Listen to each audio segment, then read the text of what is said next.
Andy, we saw yours first. So this was the first film that you made, you told me? 1995. It was great seeing it again, actually. And has it been a while? It's been a while. It's 13 years since I made that, and my work is quite different now. So it was it was really kind of fun to see it again. So tell us how you've developed then. So it's this kind of crossover between the fine art, the sculpture, becoming more. Are you now primarily a filmmaker, would you say, rather than I think I sit kind of between two areas, and one is visual art and design, and the other one is filmmaking, and I sort of jump between. Okay. But more and more, but there's a real kind of terrain, and there's a real territory for people, filmmakers, to like fine art filmmaking is really strong, and it always has been, like, especially since the 70s. Yeah. So I'm kind of referring to both histories, really, like visual art and cinema. And so, Ruth, moving to you, so that film you're saying is also quite autobiographical for you. Yeah, well, it's me. Yeah, pretty much. So how?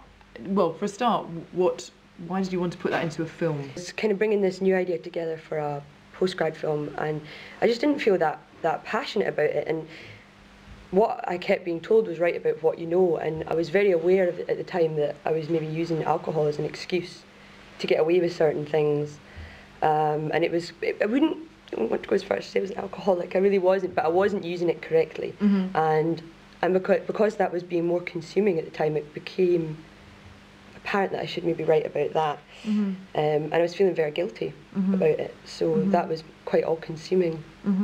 But it's quite interesting, isn't it, how, I mean, we can sort of find out a bit how so often women filmmakers, women artists certainly have and do work autobiographically. You got anything to say about that, Eleanor? I think that often people feel that they have to write about their own lives directly, but I don't think that's necessarily the case.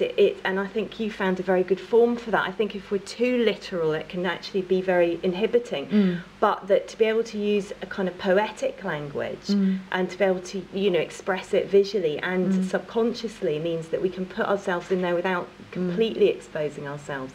I would say that more of my fear of the future about being a woman in film is more to do with genre, actually. I think, you know, it's really nice to make a film about the subconscious, and no man could have made that film because it was about me. But and I don't think no other woman could have made but I don't think many men would make films like that. But I actually think that's actually quite an easy thing to do for women. I don't see it as a challenge. What my worry would be, that's really interesting, would be, you know, trying to make narrative drama about male issues in the future, or, you know, I mean, I don't particularly want to make an action film, but, you know, something like that, I would see that as a much harder barrier to break. That is really interesting. And I would be frightened of being categorised as a women's filmmaker rather than just a filmmaker. That's really interesting.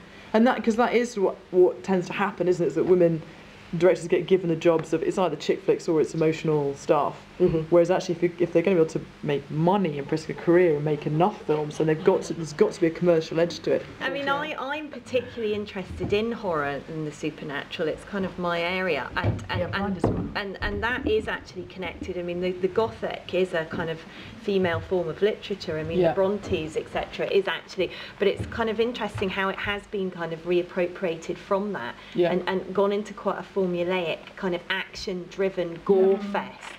And where, you know, women are kind of, you know, fodder that are just kind of, you know, go through. So, I mean, that's really interesting, as you say, trying to work in a genre that has become that, but trying to reclaim the elements of it that are actually quite interesting. I'm always trying to get to do commercials because I want to play with these toys so that I can then kind of work out what they are. And I went to speak to people about it, and they were like, oh, well, you know, the problem is that it's the clients, it's the people that ask for the directors, expect them to be male.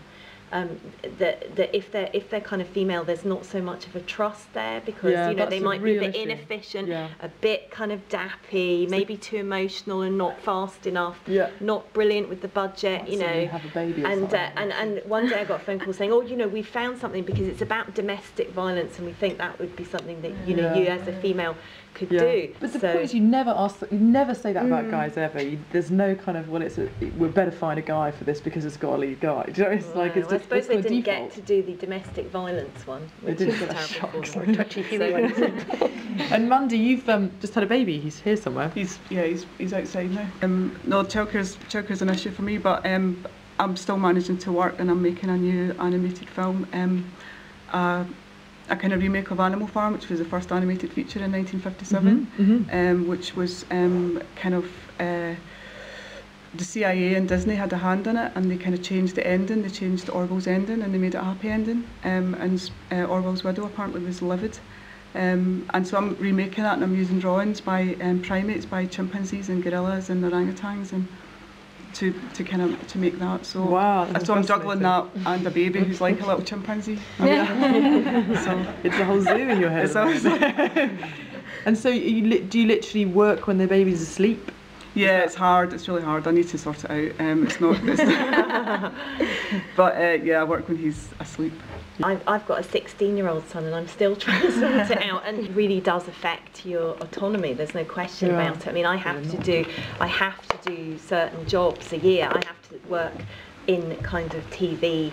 I'm about to make a couple of films about serial killers, drama documentaries about serial killers, and you know, and interestingly, you know, so it really is literally blood money. You know, you are kind of funding your own projects, but I have to work at least 6 to 7 months a year, not on anything that is generated by me, and the rest of the time I try and sort of fit it in. But I think the other thing to really emphasise is that it starts with the script or the concept, and knowing how to actually, because if you can put something down really well on paper and you can sell it on paper, then you can attract other people to work on it, you can attract people to come and shoot it, you can attract actors to want to do it, you can attract funders. All the women I know that are the same age as me that are directing do not have kids.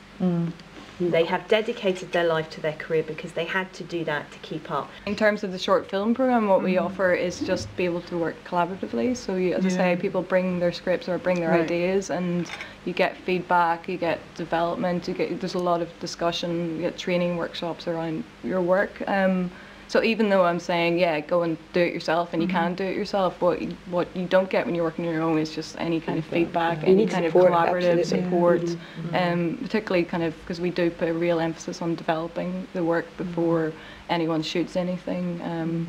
And even like at low budget level, I think it's still a real issue for us because the films we produce are very low budget. So for childcare, for people who can't afford to dedicate 6 to 9 months working on a short film for no money because we can't pay them, it is still a real issue. And I suppose that's where the funding thing comes back in. That in order to do that, support people so they don't have to worry about money while they're being creative. It's always a constant struggle.